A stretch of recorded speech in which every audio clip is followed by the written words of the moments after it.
Hey guys, Simone here. Welcome back to my channel. If you're new here, make sure that you click that subscribe button as I do new videos every Thursday. Every other Thursday it's a review, kind of like this one on different books and movies. And the other Thursdays I do something singing. So make sure that you're subscribed if you're not already. And be sure to hit that like button if you like this video. Today we're going to be talking about Incredibles 2 and what makes it a good sequel and an overall really well written and well produced movie. All right, to just jump right into it, I just have to say that Incredibles 2 was an unexpected, expected film. And let me explain. The beginning starts right at the end of the first film, which isn't done very often, but it was really cool that they decided to do that. A lot of people were wondering what was going to happen, and it takes you back a sec to remind you that not everything was actually fixed and perfect at the end of the first film. And the beginning of this film ends with them struggling to work as a family still because they haven't had that experience yet, and defeating the villain and saving the day. And they really don't even get to do that. They kind of save the day, but the villain escapes, and that's a huge issue.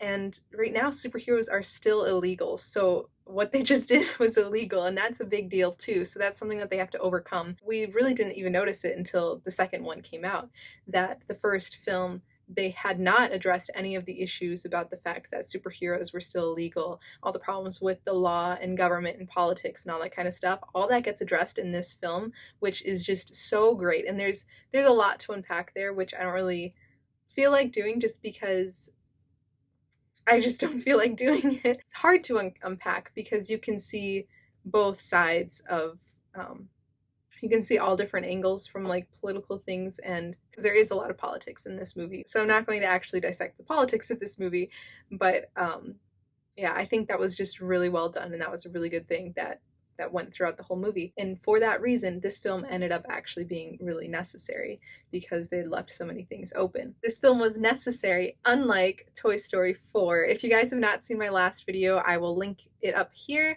for you guys to go watch my analysis of Toy Story 4 and why I just go watch that video. Anyway, additionally, each character in this film, maybe with the exception of Dash, got developed, which was something that was done really well. With Dash, I'm not really sure what else they needed to develop in the end, and I think that in a way the scriptwriters probably maybe saw an issue with that too. Like, well, where else can we go from where Dash is at now? Especially because he's still a kid, and there's not a whole lot more for him to go through, at least until he grows up. So there's always that issue. But other than that, Bob got really developed. He had to learn how to sit on the sidelines. He had to learn how to actually parent. In the first film, you didn't get to see that much interaction among the family, and especially between Bob and the kids. So it was really kind of nice that he was forced to stay at home with the kids, and you kind of got to see the relationship there. Obviously, Helen got totally developed. You have that one scene where she's talking on the bike. After we went underground, my husband used to listen to a police scanner, waiting for something to happen, and I got mad at him for it. So her reflecting back on where she used to be and where she is now, that's pretty impressive too. They're here in support. Support? Support of what? Well, in support of you. Wow. Oh, hey. Thanks for coming out. Violet started getting developed more as well. You can see her just trying to like settle into like who she is and what she wants out of life as a super and as, a normal girl and all that kind of stuff, and her relationship with her family and parents. And I think that's really great too. And Jack, trying to figure out what to do with Jack and those newfound powers. That's pretty fun.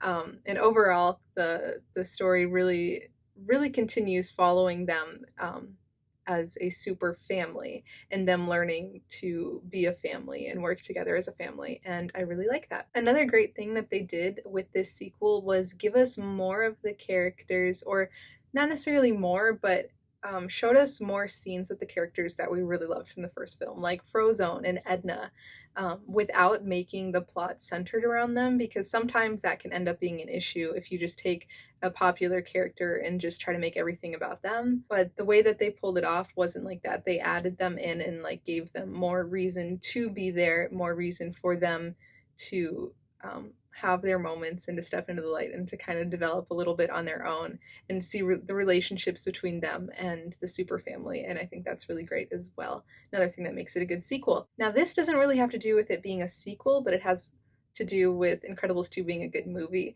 And that's how they took two different characters, Winston and Evelyn, who shared the exact same experience in the past and had completely different reactions to it, and that completely changed their whole belief systems. Like that's pretty amazing that they were able to pull that off. You have Winston on the one side seeing that, you know, superheroes need to be legal again, so that way when there's trouble they're able to help, and then Evelyn on the other side that superheroes should stay illegal so that way people don't depend on them and that they learn how to save themselves.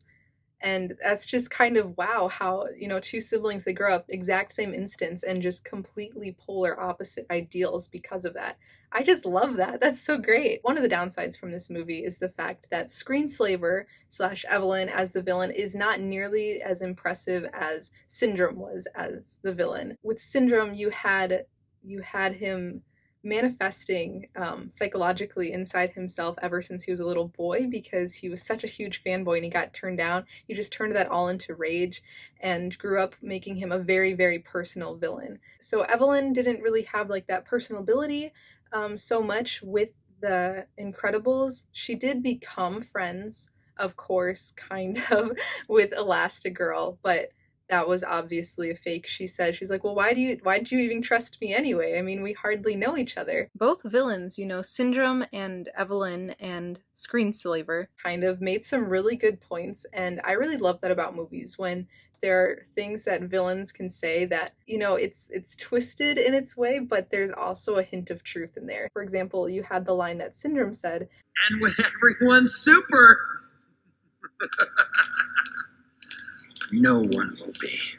Before he said that, it wasn't something that you'd think about. But now you think about it and you're like, well, yeah, that's kind of true. Are we supposed to just say that everybody is special? Because in that way, then nobody is. So Screensaver, when quote unquote he was taking over the monitors, was talking about how people are always on their phones, on their screens, and how they're kind of letting that control them and become mindless because of that. You don't talk, you watch talk shows. Every meaningful experience must be packaged and delivered to you to watch at a distance. That's very true. That is a very, very true statement about technology and about the world that we live in today. Evelyn even talked about relying on others to save yourself and being passive in your own life. The way that she took it was obviously the wrong way, and she spun it in a way that wasn't healthy or noble or just necessarily, but there was definitely truth that rang out in these villains, and that was another really good point. So all in all, Incredibles 2 showed us how to make a good sequel and how you can have a sequel that makes sense and is necessary based on the end of the last one, that also doesn't undo so many things from the last one, and also one that isn't going to necessarily repeat the same pattern or just be, you know, like first one but slightly to the left with a completely different premise that still fits. It was just very well done, needless to say. So yeah, like I said, be sure to like this video if you liked it, and leave a comment down below and tell me what are your thoughts on this movie as being a well done sequel. So yeah, I'd love to hear from you guys, and as always, I hope you guys have a lovely day. Bye!